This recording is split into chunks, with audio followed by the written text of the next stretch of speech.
প্রিয় শিক্ষার্থীরা, সবাইকে স্বাগত জানাচ্ছি আজকে পদার্থবিজ্ঞান অনলাইন লাইভ ক্লাসে। বরাবরের মতোই তোমাদের সাথে আছি আমি।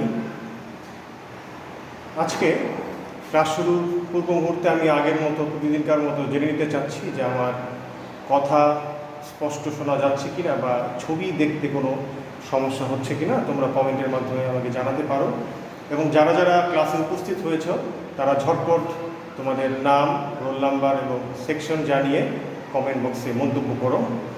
তাহলে ক্লাস শুরুর পূর্বে আমি আজকে আমাদের আলোচনার বিষয় হবে স্থির তরঙ্গ। গত ক্লাসে আমরা অগ্রগামী তরঙ্গের কয়েকটি গাণিতিক সমস্যা সমাধান করেছিলাম। তারই ধারাবাহিকতায় আমরা আজকে স্থির তরঙ্গ নিয়ে বিস্তারিত আলোচনা করব। এটি খুবই গুরুত্বপূর্ণ একটি বিষয় এই অধ্যায়ে। ইদানিংকালে দেখা যাচ্ছে আমরা যদি বোর্ড প্রশ্ন বিশ্লেষণ করি তাহলে এই টপিকস থেকে ইদানিংকালে প্রায়শই প্রশ্ন এসে থাকে, এবং এই টপিকসটি অনেকের কাছে একটু জটিল মনে হতে পারে, কিন্তু এখানে আমাদের যদি হায়ার ম্যাথের ত্রিকোণমিতির ব্যাপারে যে সম্যক ধারণা সেটি যদি জানা থাকে তাহলে আমরা খুব সহজেই এটি বুঝতে পারবো। আমি আশা করব তোমরা এই লেকচার দেখার সাথে সাথে খাতা কলমে এগুলো অবশ্যই প্র্যাকটিস করবে, এবং বারবার যদি চর্চা না করো তাহলে কিন্তু তোমরা এই টপিকসটি আয়ত্ত করতে পারবে না। তাহলে আমি ক্লাস শুরুর পূর্বে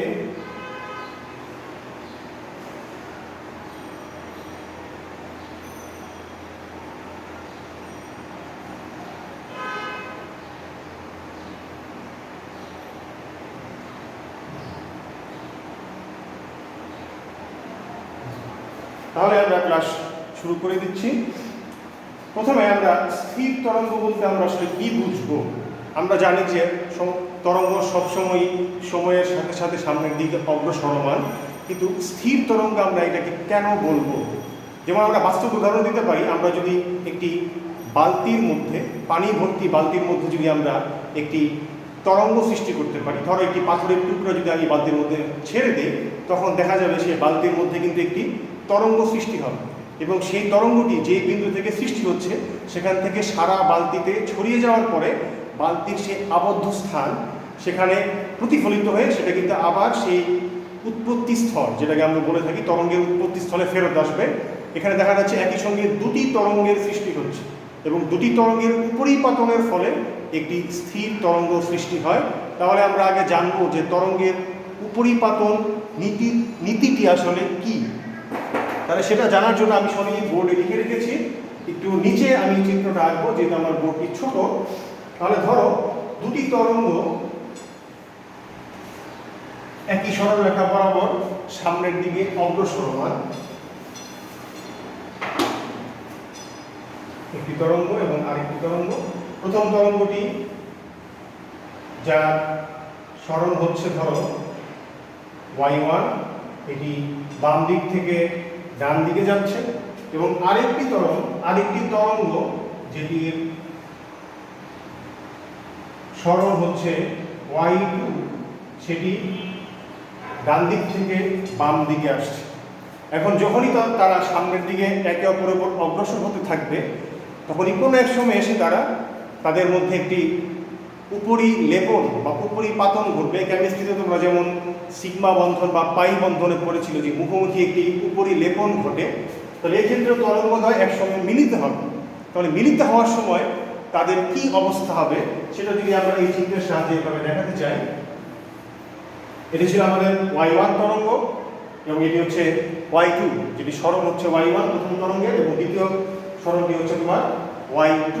তাহলে এখন দুটি যখন মিলিত হবে, যেটাকে আমরা বলে থাকি সুপার ইম্পোজ যখন হবে, তখন দেখা যাবে এটি হচ্ছে আমাদের সেই y1 তরঙ্গটি।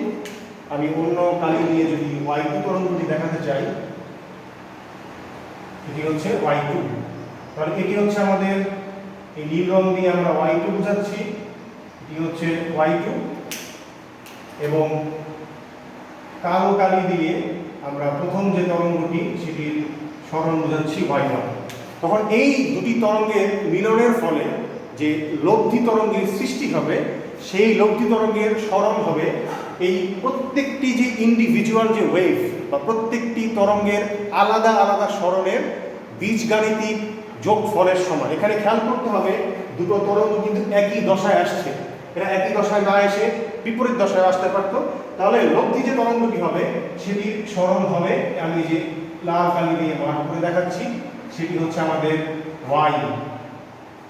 যে লব্ধি তরঙ্গের সরণটি হচ্ছে ওয়াই এবং সেটি হবে প্রথম তরঙ্গ এবং দ্বিতীয় তরঙ্গের পৃথক পৃথক সরণের বীজগাণিতিক যোগফলের সমান। এটিকে আমরা বলে থাকবো তরঙ্গের উপরিপাতন নীতি বা principal of superposition of wave.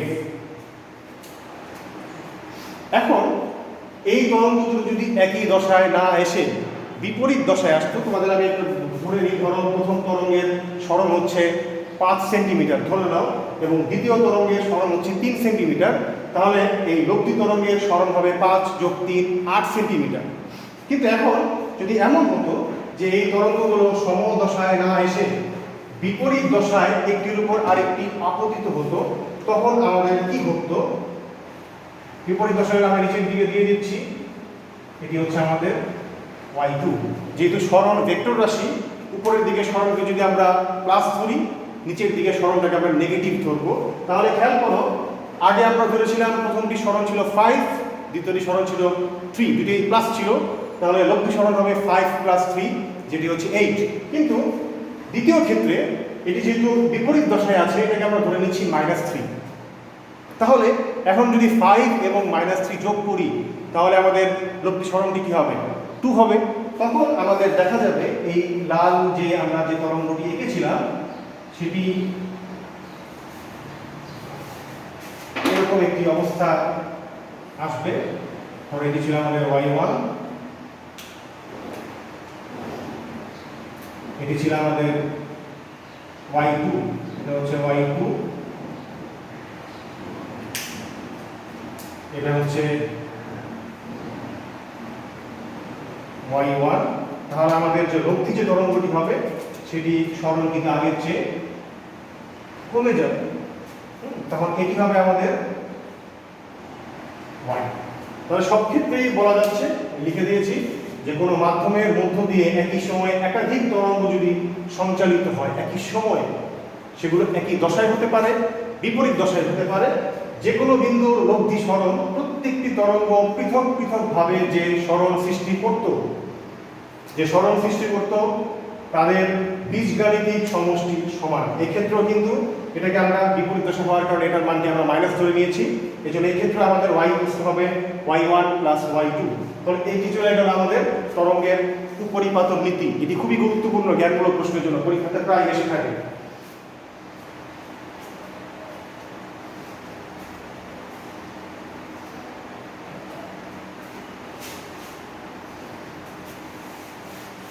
তাহলে এরপর আমরা চলে যাচ্ছি স্থির তরঙ্গের যে সংজ্ঞা সেটিতে।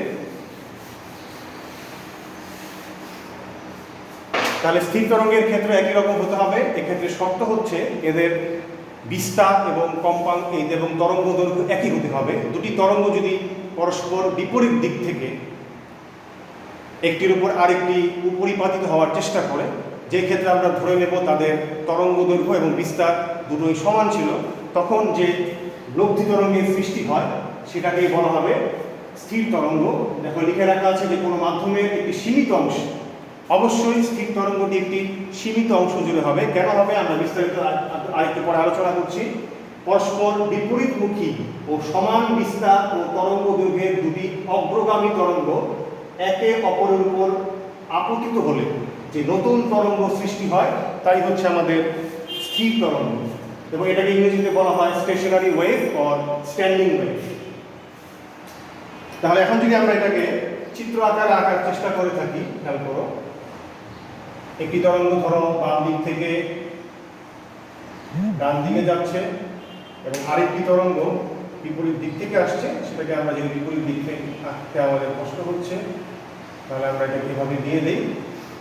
এভাবে ধরো কোনো মাধ্যমে বাধা পেতে পারে। তাহলে প্রথম তরঙ্গটি যাচ্ছিল আমাদের বাম দিক থেকে ডান দিকে, যেটি হচ্ছে অগ্রগামী তরঙ্গ, এবং এই তরঙ্গটি একটি অংশে বাধাপ্রাপ্ত হয়ে প্রতিফলিত হয়ে আবার ফেরত আসবে, এবং এই দুটো তরঙ্গ যখন উপরিপাতিত হবে তখন দেখা যাবে এই তরঙ্গগুলোর কিছু কিছু বিন্দুতে আমরা এরকম মিলিত হবে এসব বিন্দুতে আমরা বলতে পারবো তরঙ্গের যে বিস্তার এগুলো হচ্ছে শূন্য। এসব বিন্দুগুলোকে আমরা বলবো নিস্পন্দ বিন্দু। ইংরেজিতে এটাকে বলা হয় নোড, এন দিয়ে প্রকাশ করা হয়। এটি হচ্ছে নিস্পন্দ বিন্দু। এবং যেসব বিন্দুতে এই স্থির তরঙ্গের বিস্তার সর্বাধিক হবে সেই বিন্দুগুলোকে বলা হবে সুস্পন্দ বিন্দু, বা ইংরেজিতে এটাকে বলা হবে এন্টি নোড। তাহলে দেখা যাচ্ছে পরপর দুটি নিস্পন্দ বিন্দুর মধ্যে এক একটি লুপ সৃষ্টি হচ্ছে। লুপ তোমরা কেমিস্ট্রিতে পড়েছো, রাসায়নিক বন্ধনের মধ্যে যে লুপ কাকে বলে আমরা ফাঁস বলতে পারি। এই লুপ, এক একটি লুপ সৃষ্টি হয়েছে পরপর দুটি নিস্পন্দ বিন্দুর মধ্যে।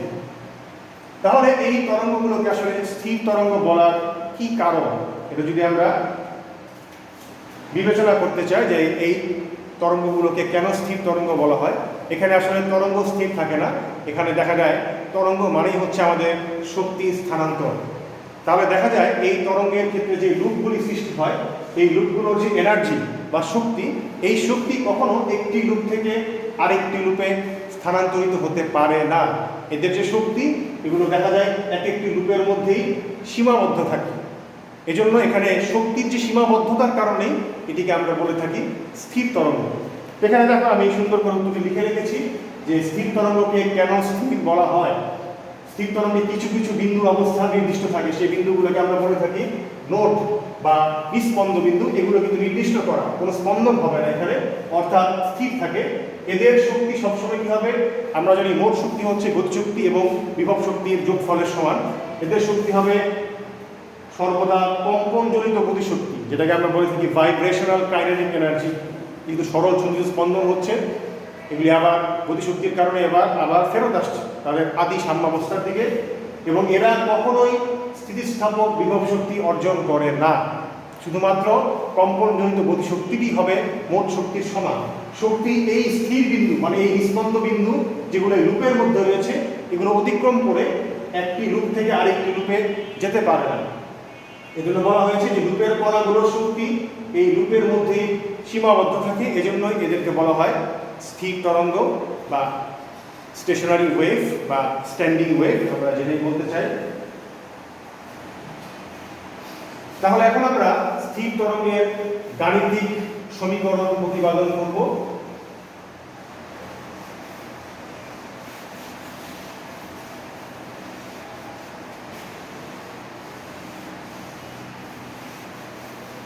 আমি আশা করবো তোমরা মনোযোগ দিয়ে আমার ক্লাসগুলি শোনার চেষ্টা করবে।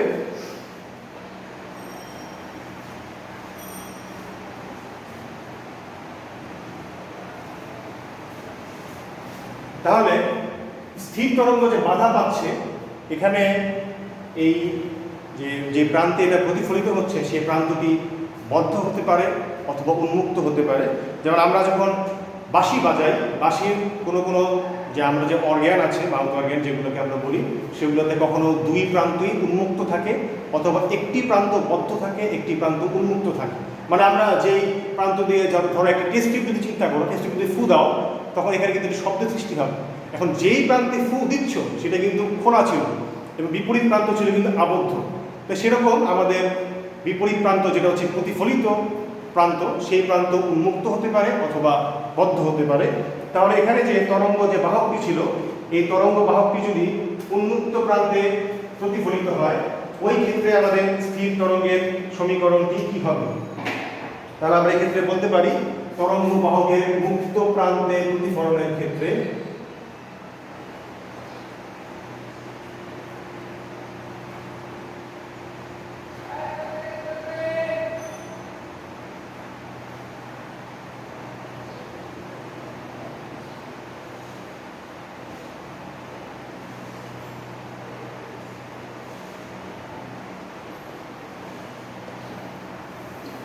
প্রথম তরঙ্গটি যাচ্ছে বাম দিক থেকে ডান দিকে এবং দ্বিতীয় তরঙ্গটি ফেরত আসছে ডান থেকে বাইরে। তাহলে আমরা যদি ধরে নিই যে এই প্রান্তটি যদি উন্মুক্ত হয়, তাহলে সেই ক্ষেত্রে বাম দিক থেকে ডান দিকে যাওয়ার জন্য অগ্রগামী তরঙ্গের সমীকরণ আমরা জানি, প্রত্যেকটির বিস্তার হচ্ছে a sine 2 pi by lambda into VT minus x.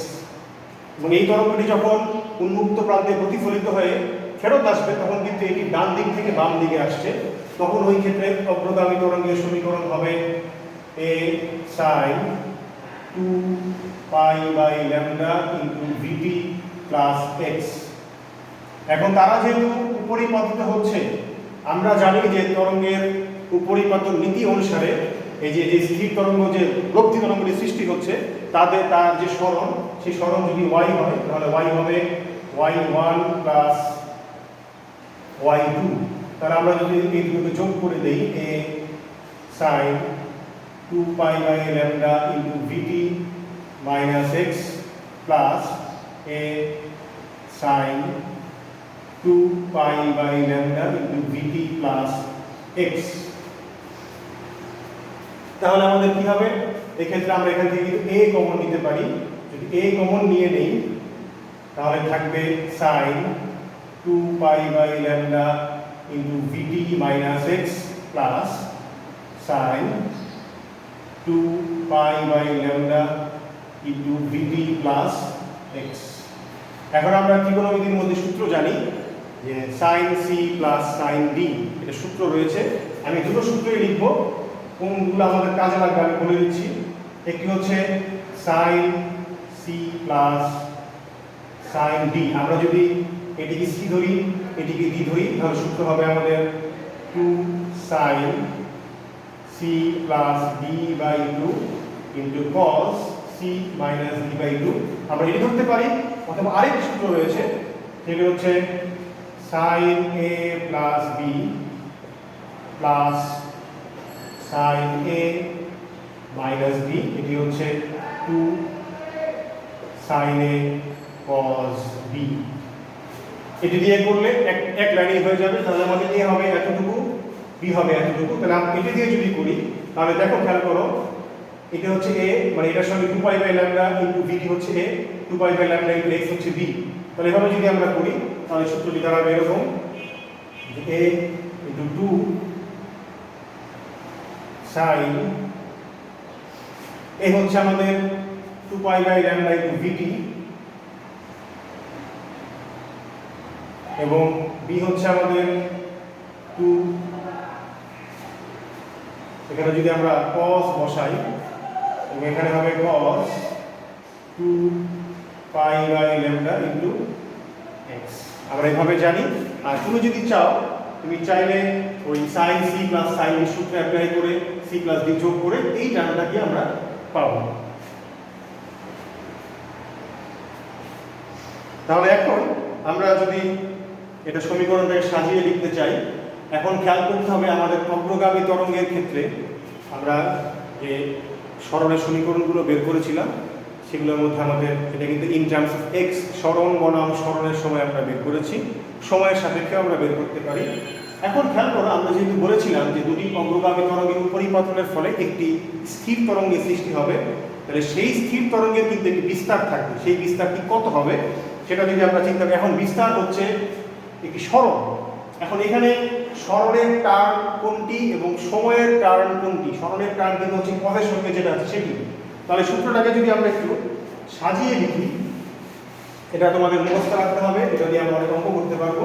সুতরাং y হচ্ছে 2a cos 2 pi by lambda into x sin 2 pi by lambda into vt। তাহলে এটি হচ্ছে আমাদের সেই অগ্রগামী তরঙ্গের এই স্থির তরঙ্গের সমীকরণ। এটি আমরা মুখস্থ রাখবো। মুখস্থ রেখে আমরা অনেক সময় আমাদের কম্পেয়ার করে বিভিন্ন বেগ বের করতে হয়। তবে আরেকটি গুরুত্বপূর্ণ কথা হচ্ছে, যেই দুটি স্থির তরঙ্গের উপরিপাতনের, যে দুটি অগ্রগামী তরঙ্গের উপরিপাতনের ফলে এই স্থির তরঙ্গটি আমরা পেলাম, সেই দুটি তরঙ্গের কম বেগ, তরঙ্গ দৈর্ঘ্য এবং কম্পাঙ্ক স্থির তরঙ্গের বেগ, তরঙ্গ দৈর্ঘ্য এবং কম্পাঙ্কের সমান হবে, কিন্তু বিস্তার কিন্তু সমান হবে না। এখানে অগ্রগামী তরঙ্গের বিস্তার ছিল a, কিন্তু এখানে স্থির তরঙ্গের বিস্তার চলে এসেছে 2a। তাহলে এটাকে আমরা এভাবে লিখবো যে y বস্তু হবে a sin 2 pi by lambda into vt। তার এখানে আমরা এ ধরেছি কি, এটি হচ্ছে স্থির তরঙ্গের বিস্তার।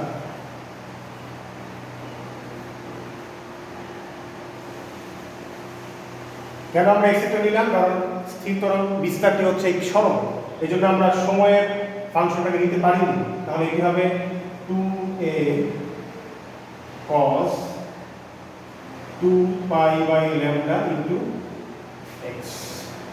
ঠিক আছে, তাহলে আমরা এখানে স্থির তরঙ্গের বিস্তারটি জানলাম।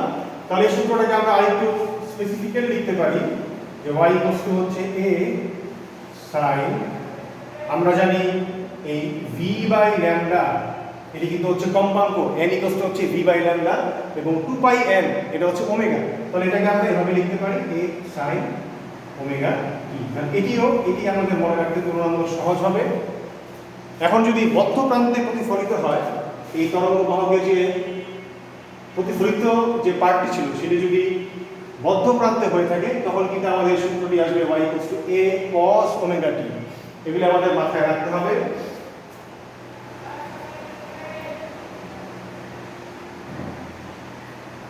ক্লাসে অনেকেই কম জয়েন করছো,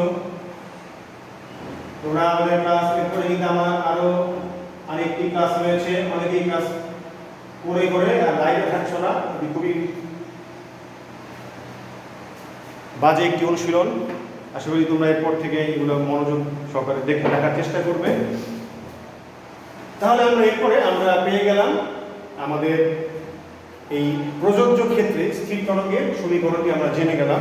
এখন আমাদের কাজ হবে এই স্থির তরঙ্গের কোথায় কোথায় সুস্পন্দ বিন্দু হবে এবং কোথায় কোথায় নিস্পন্দ বিন্দু হবে, সেটা যদি আমরা এখন বের করতে চাই, তাহলে আমরা আসি। প্রথমে আমরা বলবো এটাকে সুস্পন্দ বিন্দু সৃষ্টির শর্ত।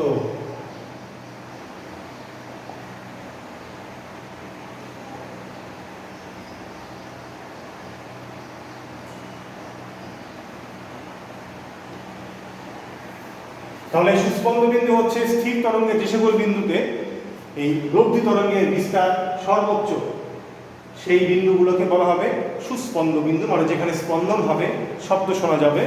তাহলে এখানে খেয়াল করতে হবে, এখানে a সমান আমরা কি ধরেছিলাম, এই 2a cos 2π/λ ইনটু x।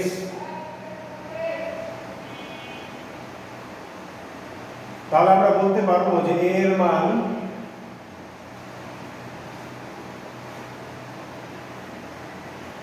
সর্বোচ্চ হবে যদি,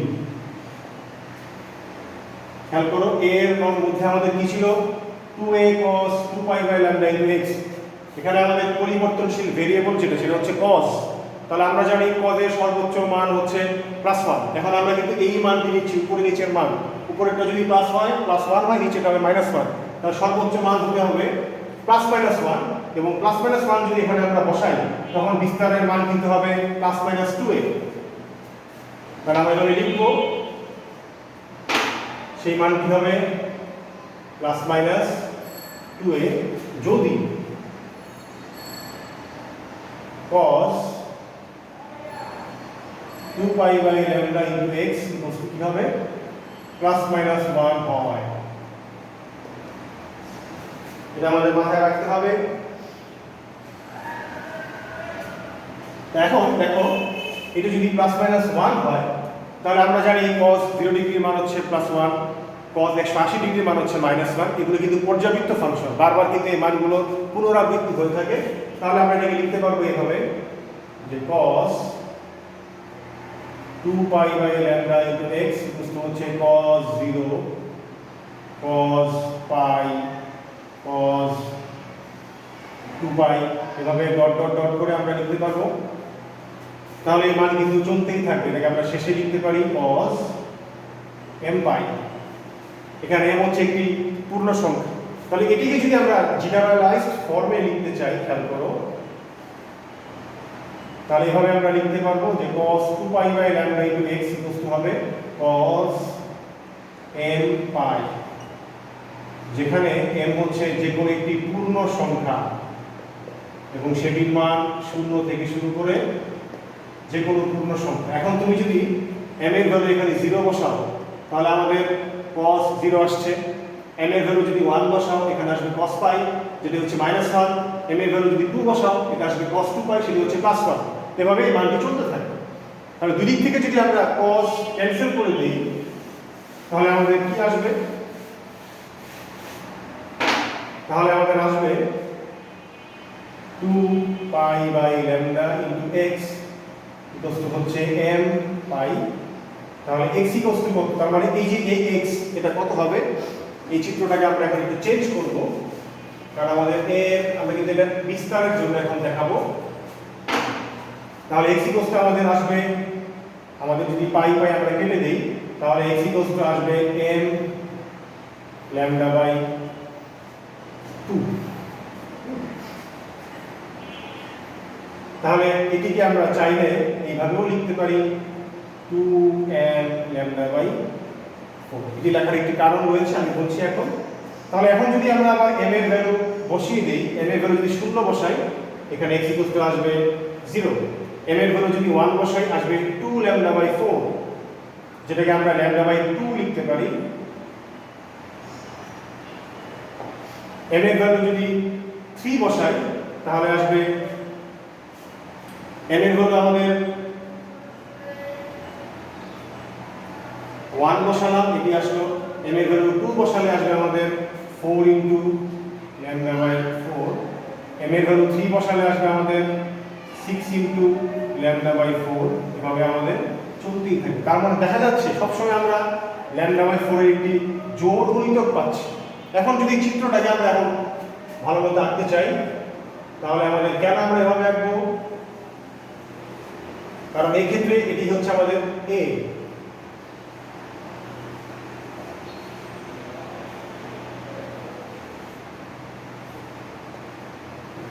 এখন খেয়াল করো, এই বিন্দুগুলোকে আমরা বলেছিলাম এন্টি নোড। এটি হচ্ছে নোড, এটি হচ্ছে এন্টি নোড, এটি হচ্ছে এন্টি নোড, এটি হচ্ছে নোড, এটি হচ্ছে নোড। তাহলে দেখো x ইকুয়াল যখন 0 ছিল এটি কেন এরকম ফাংশন হলো? কারণ আমাদের এটি ছিল cos, আর আমরা জানি cos ফাংশনের গ্রাফটি দেখতে এরকম হয়। sin হলে আমরা আগের মতো আঁকতাম। তাহলে x ইকুয়াল যখন 0 ছিল তখন কিন্তু আমরা কিছু স্পন্দবিন্দু পেয়েছি। এরপর x ইকুয়াল যখন হলো 2 ইনটু ল্যামডা বাই 4, যেটাকে আমরা বলবো এই অবস্থানটি, সেটি হচ্ছে আরেকটি সুস্পন্দবিন্দু। তার মানে আমরা এরকম বলতে পারি যে একটি সুস্পন্দবিন্দু থেকে আরেকটি সুস্পন্দবিন্দুর মধ্যকার দূরত্ব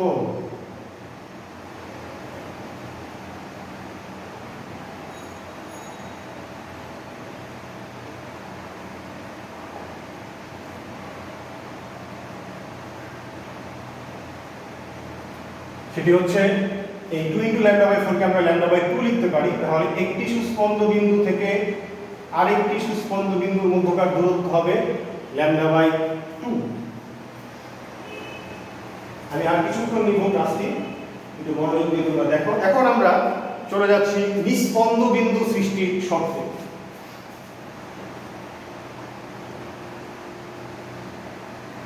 নিস্পন্দ বিন্দু সৃষ্টির শর্ত।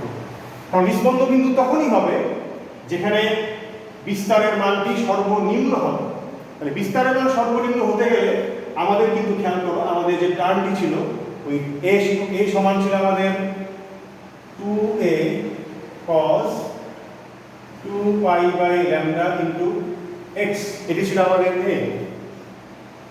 তাহলে এই যে a এর মান যদি 0 হতে হয় তাহলে কিন্তু আমাদের এই cos এর মানটি 0 হলেই হবে। তাহলে cos এর মান যদি 0 হয় আমরা লিখতে পারবো যে a এর মান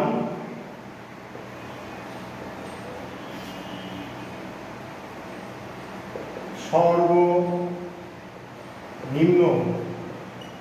0 হবে যদি cos 2 pi by lambda into x equal to কি হবে?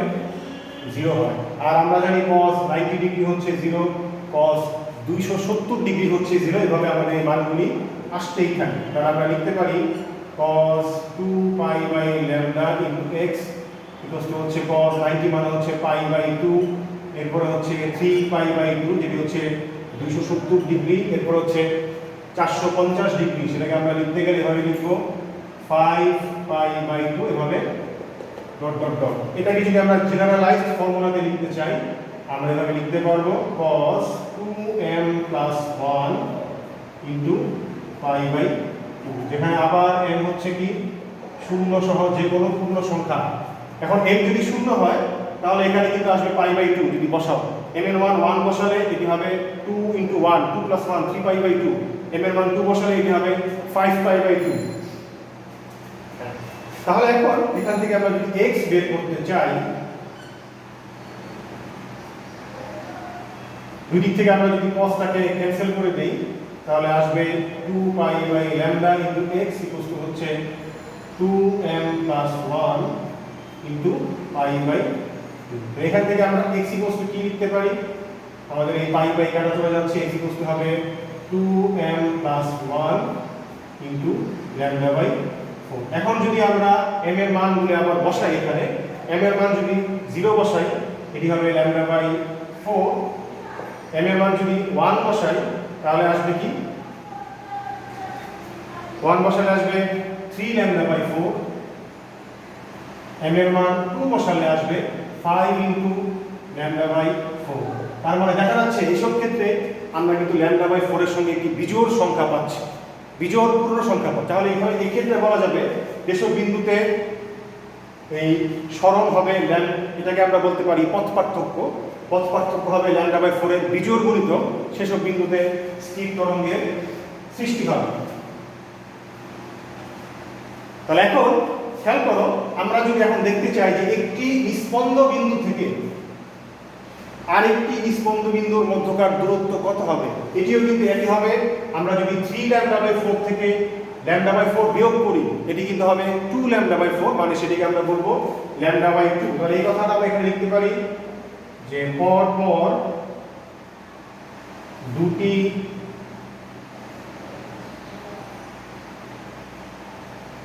স্পন্দ বিন্দুর মধ্যকার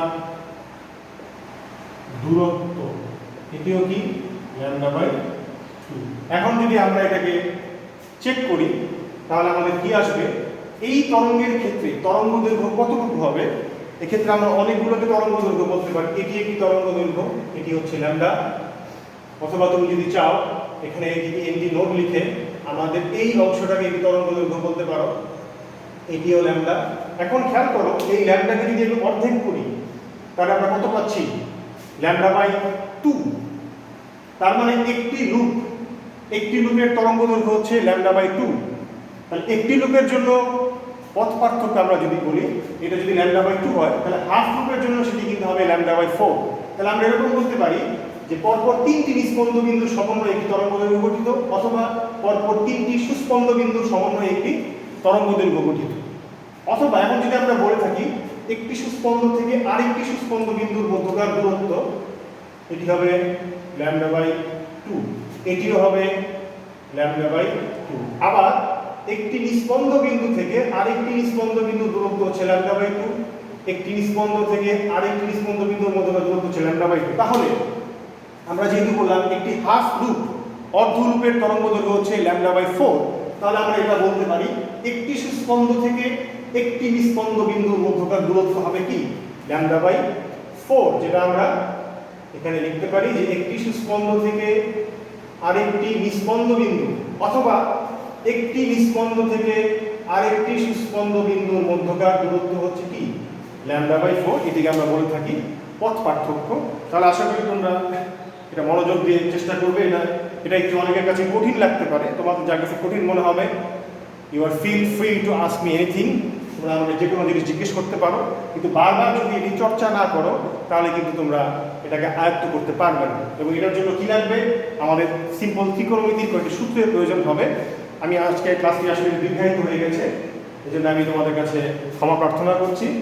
আশা করি তুমি এটা বুঝতে পারবে। আমি আবারও বলছি, তরঙ্গ বাহকের মুক্ত প্রান্তে যদি প্রতিফলিত হয়, এটি হতে পারে এক মুখ খোলা, এই দুই মুখ খোলায় যে কোনো নল হতে পারে, সেই নলের ক্ষেত্রে যে স্থির তরঙ্গ সৃষ্টি হবে, সেই স্থির তরঙ্গের সমীকরণটি আমরা এভাবে বের করেছিলাম।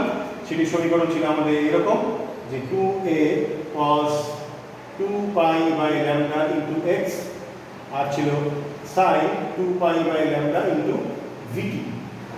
এটিকে আমরা সংক্ষেপে এভাবে লিখেছিলাম যে y হচ্ছে a sin ωt। তাহলে এটির ক্ষেত্রে এই যে বিস্তার যেটি ছিল, এই বিস্তারটি যখন সর্বোচ্চ হবে সেই বিন্দুগুলোকে আমরা নাম দিয়েছিলাম সুস্পন্দ বিন্দু, এবং বিস্তার যখন সর্বনিম্ন হবে সেগুলোকে আমরা নাম দিয়েছিলাম নিস্পন্দ বিন্দু। তাহলে সুস্পন্দ বিন্দুকে আমরা এ দিয়ে প্রকাশ করছি কেন? এটা হচ্ছে এমটি নোড। আর নিস্পন্দ বিন্দুর ক্ষেত্রে আমরা এটাকে বলছি নোড, এই জন্য এটাকে এন, নিস্পন্দ এন। তাহলে আশা করি তোমরা এটা বুঝতে পেরেছ। তাহলে পরবর্তী আগামী দিন আমি এটা নিয়ে অঙ্ক নিয়ে আলোচনা করবো। তো সেই পর্যন্ত সবাই সুস্থ থাকো এবং নিরাপদ থাকো। আল্লাহ হাফেজ।